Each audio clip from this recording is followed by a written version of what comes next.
Good morning and welcome to part 2 of how to love a brother who is not particularly lovable. You might remember in the last one we talked a little bit about how what you see is probably not actually as things really are. And remember we looked at the picture of the old lady and the young lady and the 9 dolphins. And I want to continue that theme a little bit today and talk about perception. Because for most of us, perception is truth, it's reality. What we perceive with our senses is absolutely undefatigably true, and there's no argument about it. But what I hope to show you today is that that's not always the case. Sometimes what we see or what we hear leads us up the garden path, so to speak. So what happens is that your brain or your senses are bombarded with so many experiences and so many bits of information, hundreds of thousands of bits of information continually, that if you were to perceive all of them, then you would have sensory overload and you wouldn't be able to make sense of it. So in order to allow us to function, our brain uses filters to only accept the bits of information that we need to know. The path down the stairs, for example. So the way that it does that is those filters are organised really during your life and your experience with what you know and in your culture, what's correct and what's acceptable behaviour and all of those sort of things. And there's also quite a lot of safety mechanisms. So for example, if you see a coiled up piece of rope, then your brain will immediately start to rifle through its memory banks, through its filing cabinet, until it comes up with something that looks like a coiled up piece of rope. And that thing that it comes up with might be a snake. So depending on how many snakes you normally see or whether it's a common hazard, it might perceive that coil of rope as a snake, and immediately your body would react and you would either run away or beat it with a stick or whatever you do with coiled up snakes. I don't know. Similarly, if you are in the shower and out of the corner of your eye on the shower curtain you perceive something black that wriggles a bit, then immediately your brain will start sifting through all of its information, make up its mind that it's a spider. And if you don't like spiders, then particularly in the shower, maybe you don't want to share the shower with a spider, then you will have a bodily reaction, and perhaps your heart will beat quicker, you might jump out of the shower, whatever, but you will have some kind of a reaction. That thing might not be a spider, that snake might be a coiled up piece of rope, but nevertheless your brain's telling you that that's what it is and you will believe it, even if it's only momentarily.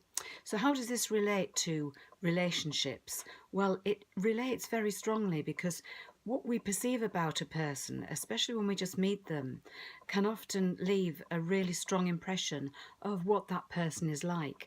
And it might not be true. It might just be, they might be having a bad day. There could be lots of reasons why. So I'm going to tell you a little short story about how your perceptions about a person can impact on your behaviour. And so I hope you enjoy this story. It's a story called Judy and the Kit Kat. Has to be a Kit Kat because I live in York and that's where Kit Kats are made. So Judy's a friend of mine and she lives in York, but she travels up and down to London regularly for her job. And she's a bit of a scatterbrain. She's always last minute to the train. She's usually, gets on the train and still has to do her makeup and have her breakfast and so on. But this particular day that this story happens, she's a little bit early at the station. So she pops into WH Smith's and she picks up a Kit Kat and a magazine to read on the train, perhaps on the way back.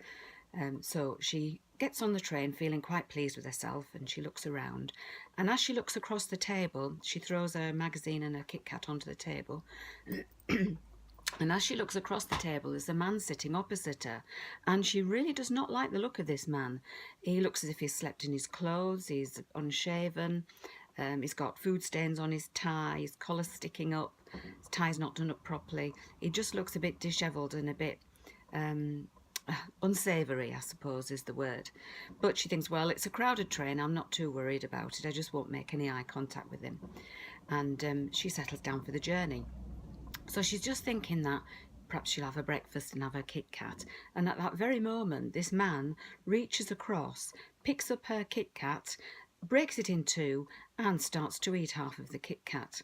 Well, Judy can't believe what she's seen. She's so absolutely incensed that she wants to say something, but she's a little bit shy. So she doesn't say something, but she gives him that look. You all know that look, brethren. I'm sure you can do it. Or maybe you've seen it on your director of ceremonies when you've been whispering in lodge. But that look definitely says what it means. So she gives him the look. And what does he do? Well, he winks at her. So she's even more incensed. She's absolutely incandescent. How dare he eat her Kit Kat and then wink at her? So she's chuntering away to herself about what she might say if only she dared. And then she thinks, well, I better eat the other half, because if I don't, he'll eat that as well. And just as she thinks that and stretches out her hand for the Kit Kat, this man reaches across, taps her hand, shakes his head at her, picks up the other half of the Kit Kat and eats that as well. So she really can't believe what she's seen. She looks around to see if anybody's noticed, but they're all, on their phones or doing Sudoku or whatever passengers on trains do. But they're not taking any notice, and nobody's seen this ridiculous event take place.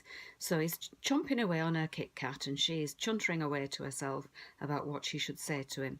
And the journey passes, and she's in a really bad mood by the time she gets to King's Cross, because of all these things that are going through her mind. So anyway, she gets off the train and she's walking across the nice new concourse, and she sees this guy again, and he's coming out of the burger bar, Leon I think it's called, and he's got a big hamburger of some sort in his hand, and he's just about to take a bite.